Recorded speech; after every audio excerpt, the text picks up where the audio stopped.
To kick us off, Lorne, what can you tell us about the metaverse or Web 3.0 world? Like, what is there to know from the operations or management side of things? So I think when we start looking at the metaverse and what it is today, we gotta take a step back before Web 3.0 even came around.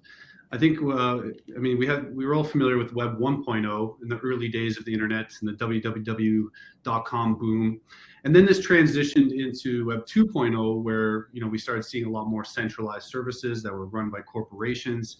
This was the advent of the Apples and Microsofts and Googles of the world, and then Amazon and Facebook followed shortly thereafter. And all of this is very siloed. We started to see a lot more web applications. And then the mobile phone really blew up, and that started to increase adoption into the responsive web.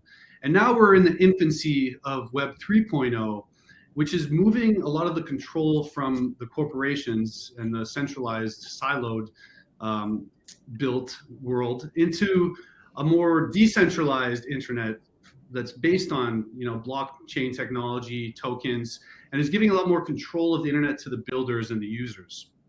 And I think the metaverse in itself is all about decentralization. And it's hard to really define the metaverse right now because, we saw Mark Zuckerberg come out with his talk at Oculus Connect, and he's basically defined it as this thing. And a lot of that's really just buzz and marketing. I think, and from my perspective, the metaverse is not here yet. The metaverse needs to be kind of like Ready Player One or The Matrix, where you are plugged in and you are in a virtual world that is decentralized and connected. Kind of like when you're sharing a blog post and you have all those different share icons to share to all these different areas of the web. Right. That needs to happen, but in a decentralized manner, and then in a virtual world. And we're just not there yet with the technology. So it'll be interesting to see how the technology unfolds over the next decade and the metaverse unfolds.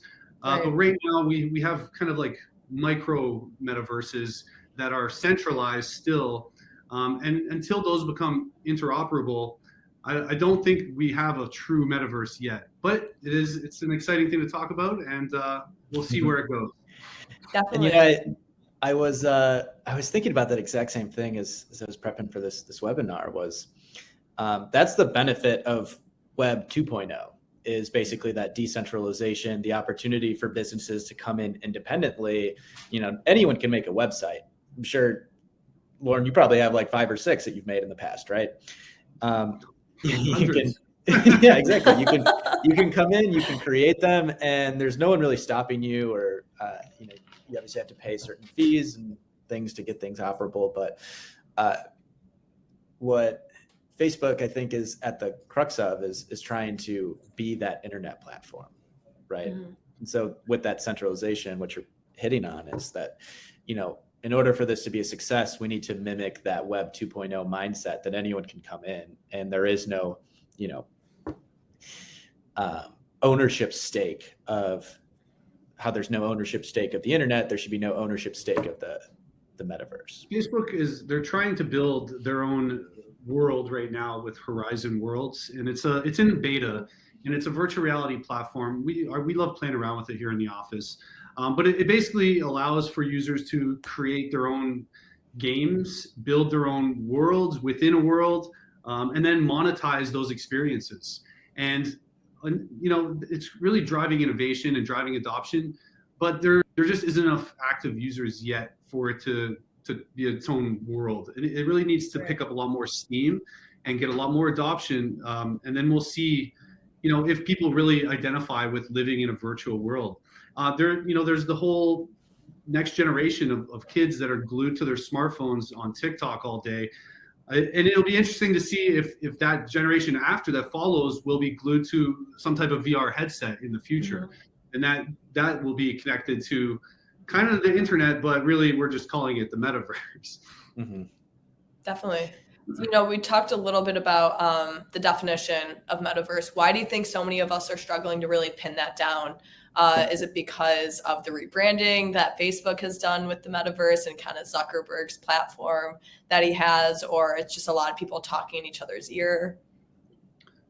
I think the metaverse as it stands today is is just a variety of Web 3.0 applications at various levels of interactivity and adoption.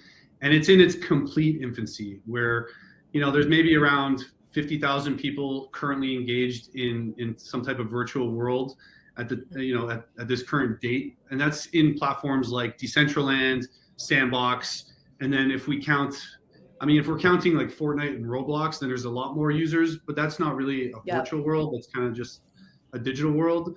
When I think virtual world, I think of a VR device, probably because I'm siloed running a virtual reality company. But the challenge will be when defining the metaverse is it comes down to interoperability. So having all these different microverses, if you will, being truly decentralized in a community where they're all interconnected, that will be a real metaverse. And it's still rolling out. It's still very early. We don't even know how it will roll out. But like Facebook is trying to define it as such with virtual reality and their own platforms. What do you think the catalyst is that would bring us to that inflection point there? User adoption, daily active users. That's the key for anything that's been viral or blown up. If you think of TikTok, they weren't even around 5 years ago, and now they're probably the biggest social platform on the planet with over 2 billion active users. Wow. And that's a staggering number. So right now, virtual reality has 50,000. But when virtual reality gets to a point of, like, let's say 1 billion active users, then we can start to see, some type of interconnected worlds of a real metaverse start unfolding. That's interesting. So from the perspective of a COO at a VR company, do you think that this is going to become mainstream? Do you think that this is going to become so widely adopted like TikTok has been over the past 5 years? It really depends on the growth of the technology. Okay. We're still waiting on players like Apple to join the fray. I think when Android devices and Apple devices really hop onto virtual reality or augmented reality devices where it can be used commonplace on the day-to-day, then we're going to start to see explosive growth. But as of right now, we are in the nascent early stage, and adoption is very premature. It's not to say it's not going to happen. I think it's just a matter of time for the technology to evolve to a point where it is a lot more easy to use. There is still some people that have concerns with nausea when using a VR device. There's still people that don't like putting a headset on their head. They want to be in the real world. Until we get to a point where I could just put on a pair of glasses and have an overlay in my eye of like everything I want, I don't think adoption will hit that inflection point. And it's hard to say when that's going to be. It could be 3 years, could be 5 years, could be 10 years. And it really comes down to the hardware manufacturers and the people that are creating the next generation of hardware. It almost sounds like what you're saying is we would hit that point when we merge the virtual reality and the actual reality at like an augmented. Yeah. Mixed reality, kind of. Sure. Yeah. And we'll definitely go into a little bit of that later. Kind of going back into our current reality, which is COVID. Do you think that COVID has been a main accelerant of the metaverse in terms of, we've had this huge push and this huge reliance on technology more than ever, right? Do you think that the metaverse is kind of in the here and now because of the pandemic? I mean, it's definitely driving adoption as people are staying home more and not going out as much. Virtual reality is something to do. And I've just looking at Facebook Oculus Quest 2 sales, I think they sold about 15 to 20 million units this year versus last year it was 5 million. So it's almost 4x growth. So oh wow, it's something to do with COVID possibly. It could just be the hardware is getting better and people are having more enjoyable experiences with it. It's really hard to say, but I think at a bare minimum, COVID has definitely driven some adoption as people are just like you said, not going out as much due to the pandemic. That's really interesting. Earlier today, even Beau and I were talking about the ownership of the metaverse. Do you have any thoughts on that in terms of like does anyone truly own the metaverse, or is this something where it's just a shared idea right now because if it's in such an early stage of development? I think the true metaverse, like I said, needs to be decentralized. So there really can't be one owner.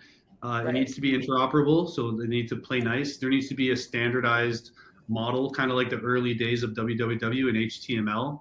And that's happening right now. There's a platform called OpenXR based on Unity and Unreal, which are the two main virtual engines for programming virtual reality. And as those unfold, I think the standardized OpenXR framework will allow for that interoperability between different players in the game. And they need to all be interconnected for it to really be a true metaverse. And Facebook's doing that. They're open sourcing a lot of their code for developers. They're allowing users to create their own content in games, all within Horizon Worlds. And same goes for other platforms like Decentraland and Sandbox. Those are probably the biggest virtual worlds right now that allow users to, sell objects via NFTs in a full interconnected metaverse world, and that will really drive other players, other corporate entities to get involved in the space as they start to see that hey, we can cash in on this new trend or this new world that's growing. Right. That they can have a stake in it, some claim. Yeah. Definitely. How has VR vision been impacted by Facebook's kind of breaking news or Meta's breaking news? It hasn't really hurt our sales. Since the Oculus Connect event, my inbox has been pretty full. We're seeing a lot more interest in VR, right. Especially from some of the bigger companies out there. I think a lot of corporations are really rushing to have a metaverse strategy, and they haven't really thought it out fully. From the meetings I've had, a lot of them just have dreams, and they don't really have like a specific strategy or plan in place. They just know that this is happening now, and they need to get involved in the metaverse in some way. Right. And I think corporations need to be cognizant of the fact that VR or the metaverse or even AR is not for everyone. It doesn't really apply to all segments or facets of business. It really needs to make sense. A lot of the work we do here at VR Vision is based around dangerous job training, and it makes a lot of sense because would you rather, learn how to operate a nuclear reactor and cause a meltdown in the real world, or would you rather do that in a virtual world where no one gets hurt? Right. It's kind of a no-brainer. Depends on your proclivity for danger. Absolutely. It's up to the individual, right? At that point. Yeah. Has it changed any of those business-facing products that you guys do at VR Vision? Has it changed any of those goals or those oversights? As of right now, not really. We're kind of we have a niche that we're working with and developing for, and it's working for us. So we really haven't pivoted much in the last 2 years. We really found a groove with virtual reality training for those hard to train jobs that are either in dangerous places or hard to reach places because there's a direct impact and a direct ROI behind it. So it makes sense. Until that changes, I don't think we're going to have like a true metaverse strategy in place. Right. But it'll remain to see how the hardware unfolds and the technology unfolds over the next couple of years. Yeah, definitely. It seems like if there's anything that the name change to Meta from Facebook has done, is it's really just increased the marketing and the PR of those in the industry already. Is that correct to say? I think part of the new rebrand was to get away from some of the legal disputes that Facebook was having over privacy laws. Yeah, definitely. And in a way to silo a lot of their platforms and their products. I personally don't like the change. They're kind of just following suit with what Google and Alphabet did. And it's confusing from a brand perspective after, they spent tens of billions of dollars marketing Facebook, and now they have to really reinvent the wheel with Meta. Sure, they can do it. They are Facebook. They have unlimited money.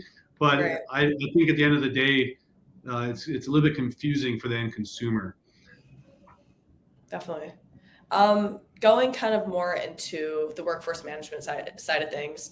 So Zuckerberg defined Metaverse as the next frontier of social connection, which is kind of what we talked about a little bit already. So that being said, like, what does this mean for the social connection experience in the workplace? And again, this feeds back into the idea of we're seeing a more and more remote workplace, COVID being an accelerant of that, of course. So what does this mean for our social connection, interacting with our coworkers? I mean, here at VR Vision, we're working from the office 3 days a week now. As 2 years ago, it was 5 days a week. So there is definitely a new world of work from home that we're seeing across the board, across all enterprises. In terms of Facebook and the metaverse, they have created Horizons, which is a virtual world for the workplace, and this allows users to connect with one another and share content, share ideas, like have virtual meetings, you name it, all in a virtual social dynamic. And as that, it's still in its beta right now, so it's very early days. But I think once that infrastructure is more built out, and we have better human interfaces instead of just avatars, I kind of want to talk to a real person when I'm having a meeting. I don't want to talk to an avatar. Yeah, it's really hard to see their facial reactions and things like that. And then there's the whole decentralization of things, where we have edge computing and microservices and all the facets that can go into a digital meeting. right. Those really need to evolve to where it's like a full Zoom platform virtually for real world adoption. I think Zoom is the leader right now for virtual meetings, and their stocks exploded in the last couple of years, probably due to COVID. So it'll really be interesting to see if Facebook's Horizons can be that next generation of Zoom for the workforce. If people will adopt wearing a VR headset at home or an AR headset as the technology gets better.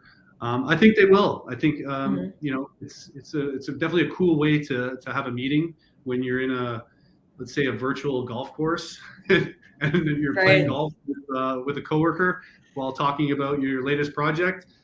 Even though it's all in virtual reality, it's definitely a cool dynamic. And I think as more and more brands start playing around with the technology, they're gonna find that it is a very enjoyable experience.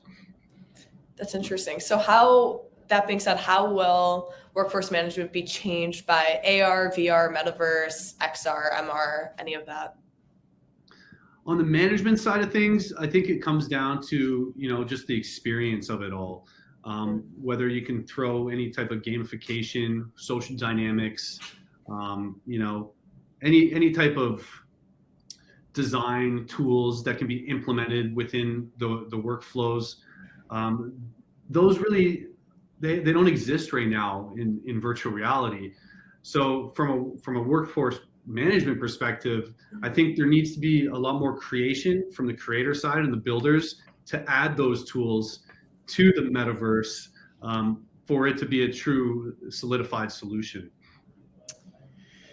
I've been thinking about this too, that right now it's kind of like a Zoom alternative, right? It's still a tool for a workplace that does still exist outside of it. But is there a future in which you actually do work in a metaverse? I think absolutely. We're going to see, we're already starting to see builders build out virtual offices in Sandbox. Right. So as that becomes more decentralized, I think we're going to have a lot of virtual real estate that'll be bought up by companies so they can house virtual offices where you will have your own virtual desk and your virtual lunchroom, virtual boardrooms, you name it. It'll all be virtual. And it'll feel like you're at the real world office. Although, this may be 10 years off. But when the hardware catches up to, the visual aesthetic of almost like the real world, then I think we're going to start to see a really big phase shift, especially if COVID's still around in 10 years. Yeah, no, definitely. We talked a little bit about. But... Yeah, right. My 26th booster shot. God. Oh God, that sounds horrible. So speaking of, Horizons, we talked a little bit about that. And we talked some about maybe long-term, like in 10 years or so. So in terms of more of the short-term horizons that the metaverse has, what's that in store? Is it kind of what we're seeing now? Even in terms of like in 5 years from now, what do you think it'll look like? Mark Zuckerberg's vision for the metaverse is a virtual reality world where people can live, work, network, and play as if they're in the real world from the comfort of a virtual reality headset. What's really going to change this and really drive adoption will be, tokenized blockchain technology, NFTs, non-fungible tokens that are going to entice builders and creators to build out all those various parts of the metaverse until we're in a matrix-like simulation and everyone's plugged in. Right. I think for Horizons, they're really more focused on a social dynamic, and it's not so much for the workforce. But it's not to say that they can't pivot and start building out more of a corporate version of that. I think it's just, like you said, very early, and until creators can be incentivized to create, it won't get true adoption. Definitely. That's interesting. Going back to debating whether or not the metaverse is for all, what do you think of those that are in the hourly staff workers, where it's retail, hospitality, healthcare, and they're, even today with all the COVID restrictions and everything kind of keeping other people at home, what does this mean for them? Is this apply to them still? Do you think that this is something that might not apply to them in the short-term horizon, but maybe in the long term it will? I think there's still always going to be a place for real world workers. I would not want to live on this planet anymore if I can't interact with people in the real world. Yeah. And there comes like a whole host of psychological effects that will be impacted on people if they're literally just plugged in and not talking to people in the real world every day. So I think we need that connectivity as humans. We strive for it. We need that oxytocin release, and that means the social connection in the real world will never go away. And I mean, I don't think we're going to move to everyone working from home every day of the week ever. I like meeting my employees in the office. I like having lunch meetings in person. I like going on walks with the team and brainstorming. And you still need that impact togetherness. Otherwise, life becomes very fleeting. Mm-hmm. Definitely. From an opposite side too, a lot of what our software and the reason companies buy into what we provide is a capable compliance engine that meets a diverse workforce, with different regulations on a state and a federal and a country level as you build out a global workforce. A question that I would have too is, how much of a decentralized platform working within it, what labor compliance comes into play? Is this a new type of legislation that gets passed? Who takes ownership of ensuring that, from a positive perspective, what you're describing as a working experience is good, but the reality is that there are compliance rules in place for, people who aren't having those experiences. And so how do we ensure that people are having good experiences from their working perspective in the metaverse as well? I don't really know the answer to that, but I think it's something that might need to be fleshed out as well. It's been interesting to think about. I mean, I don't have much perspective on that side of the coin to speak on it eloquently, but I think, at a bare minimum, we have to start thinking of how employees are impacted from working from home, how to measure that impact. Mm-hmm. Are they being as productive at home or online as they are in the office? Yeah. And then all the tools that go along with that to measure performance, to ensure that someone's not just using a robot to move their mouse every hour, mm-hmm. and they're actually at their desk working and being productive. That's a whole other argument in itself. So it'll be interesting to see how that gets built out in the metaverse. But like I said, we're in the very infancy of it, and it's really hard to define, how that's being measured today. Right. Beau, I would love to kind of flip your question back on yourself. What do you think your predictions are in terms of the compliance side of things? So do you think that that's something where, eventually when we're out of this infancy stage where it's kind of the Wild West of the metaverse, do you think that it's its own set of legislation, own set of rules? What do you think? I think until we reach a large adoption setting, as kind of Lorne was talking about, you're probably going to be more subject to, wherever your physical body is that you're working in. But I could see, you know, a world that as you develop into, if we were to approach a Ready Player One kind of world, that Right. you no longer have really this physical presence. You're almost entirely working in this metaverse, this virtual reality. I could see it needing new legislation. What happens if you have a workplace injury at home? Sure. I don't know. It's It's a good question. What is the precedent? Who takes hierarchy there? What's minimum wage? Right. Yeah. So yeah, no, it's I think that these are all questions that will definitely be raised. I think sooner than later, if I'm being honest. I think that this is something where if the metaverse keeps getting the traction that it's getting right now, and if, you know, big conglomerates are still kind of feeding into it and paying in big dividends towards it, I think that this is going to be something that we'll see in the Supreme Court probably like within the next couple of years. I realize that it's still got a long way to go, but considering how long the term even the metaverse has been around for, I mean, it was coined back in a book, like back in, I think, some sci-fi book in the 80s, I believe, but it's been around for quite a while, right? I mean, it's something that it's already been established in some way, shape, or form. It's just this tier that we're in right now is probably the most, you know, the idea of cryptocurrency was around for quite a while until Bitcoin was kind of the engine that made it a reality. Mm-hmm. So kind of what you're saying, you know, now that we've identified the same concept that was cryptocurrency or was the internet, you know, I think that it takes that big player, whoever perfects an idea to the point where it allows for that adoption to come in. I think that's, you know, what we should be on the lookout for. 100%. Yeah, kind of feeding into, you know, the idea of cryptocurrency. You know, how do you think this will drive profitability or even ROI for companies? You know, what have you seen in VR Vision, Lorne, in terms of some success there? I think that's what Web 3.0 is. It's all about. It's all about ownership and control being decentralized.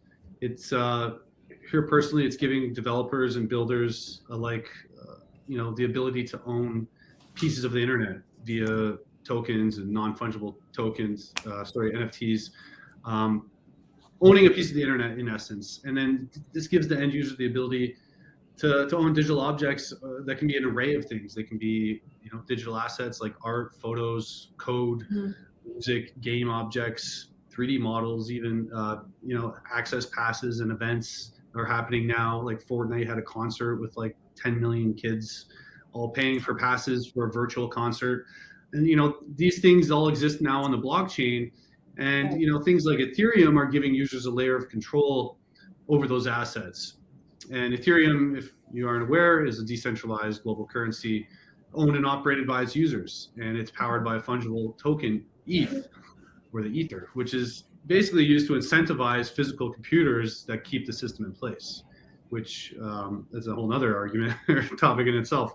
But ETH is now a native currency for transactions. And now the NFT transactions that you're seeing in the news every other day are incentivizing builders and users.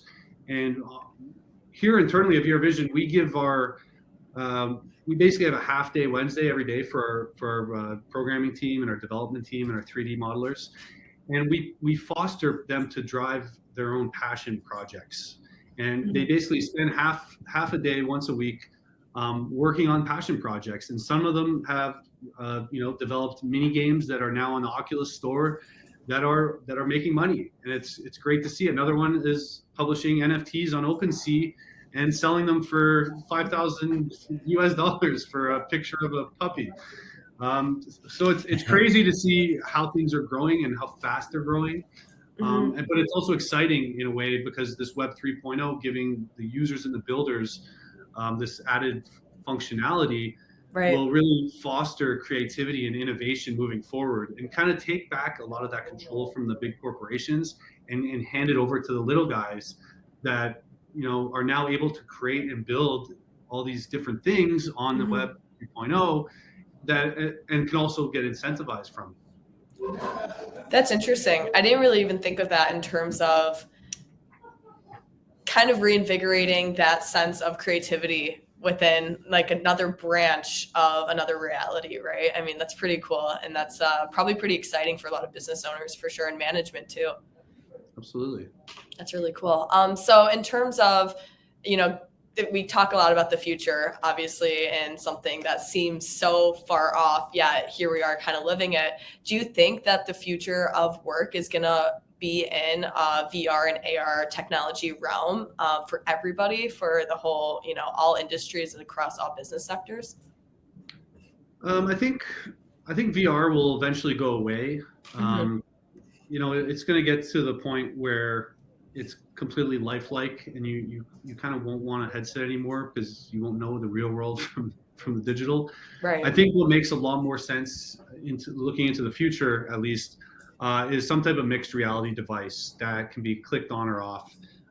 Whether that is a pair of glasses, whether that's an implant. We could go down the road of a contact lens, a digital contact lens. Elon Musk has his whole Neuralink where you're literally just plugging in. So the technology has so much room for growth. It's really hard to predict what will be the most adopted and what will make the most sense.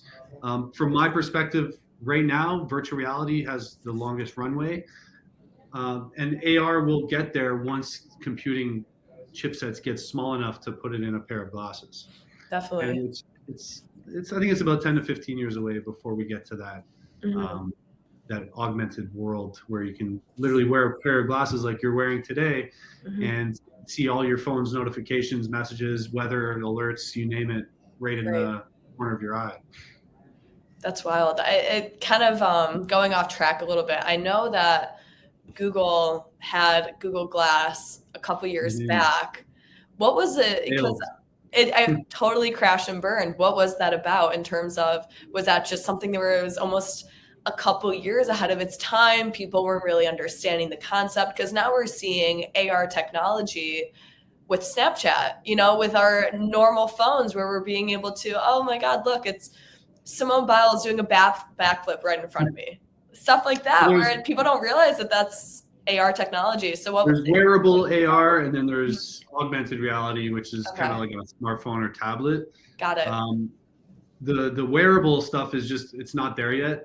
I was in San Fran a month ago for Augmented World Expo, which is probably the biggest AR VR trade show in the world. And I tried about 4 different types of wearable AR headsets, and the field of view is just too small right now.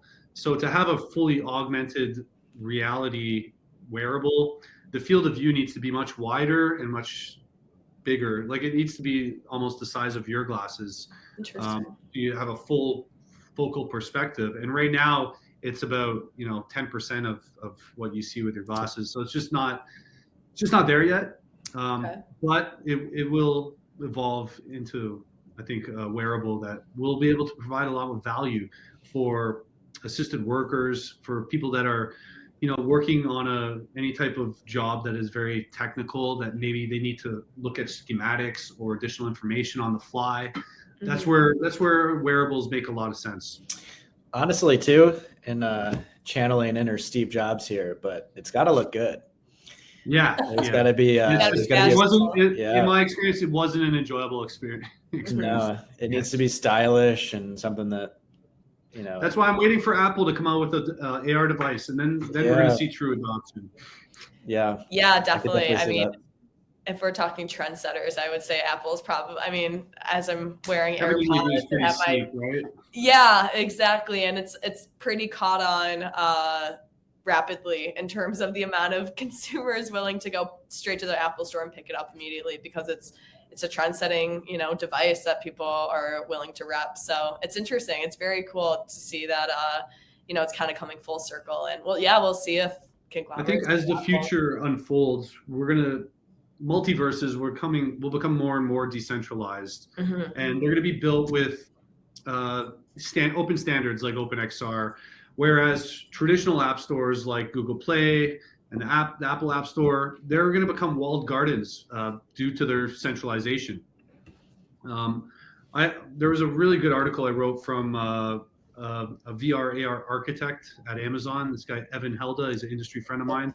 I'll try and pull up the link and share it in the chat here because it's a great write-up on the future of the metaverse and basically open source technology that'll drive adoption.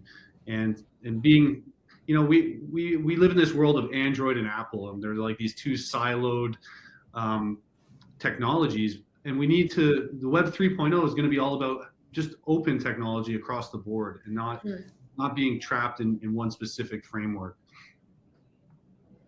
Yeah, definitely. I would love to see that article. So, myself and our audience could see that later on. But kind of going into throw it in the chat right now.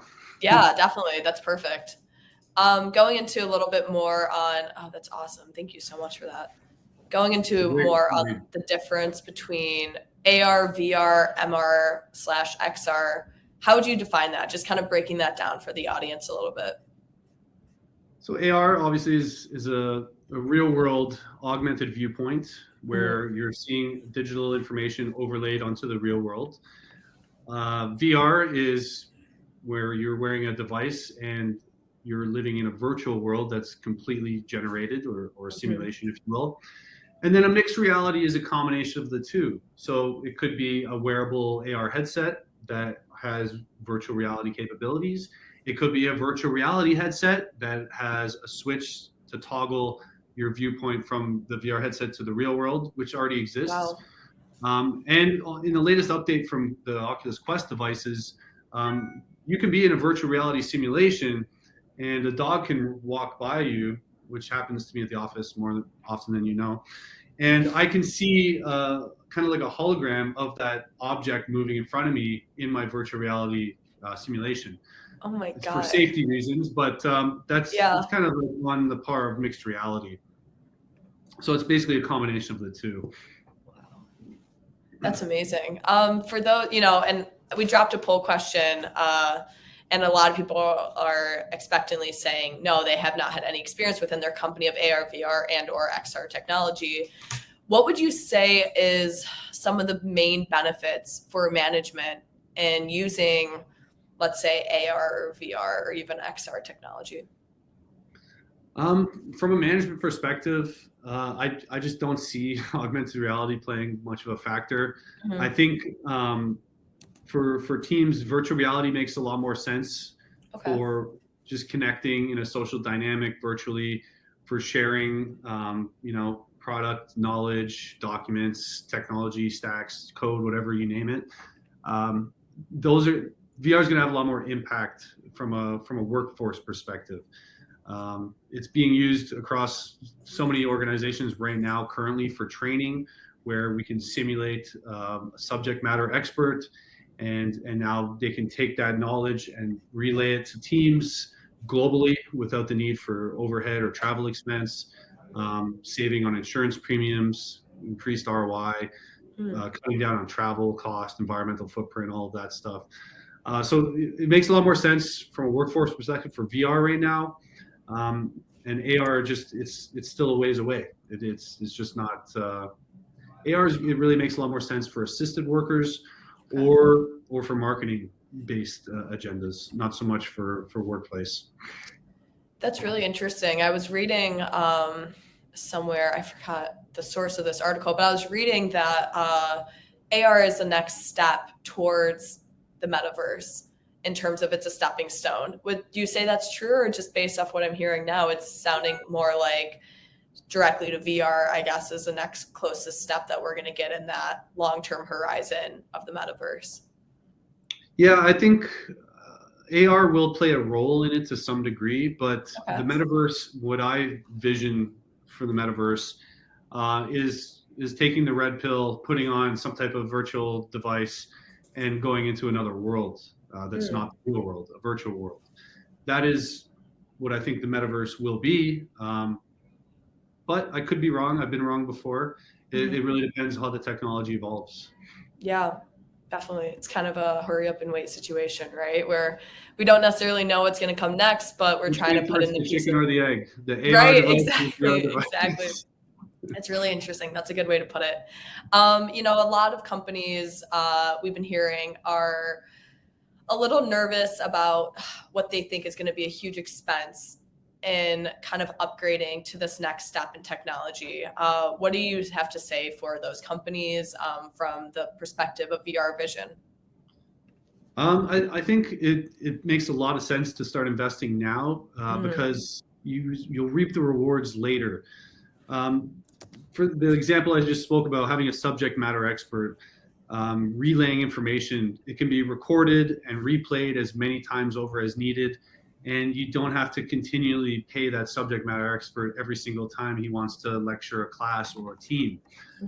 That knowledge can now be passed down retroactively in perpetuity, and it really only needs to be recorded or simulated once. So there's a ton of value in any type of training job role, having a subject matter expert, you know, passing down knowledge to teams at scale with, you know, without that expressive footprint or cost associated with it.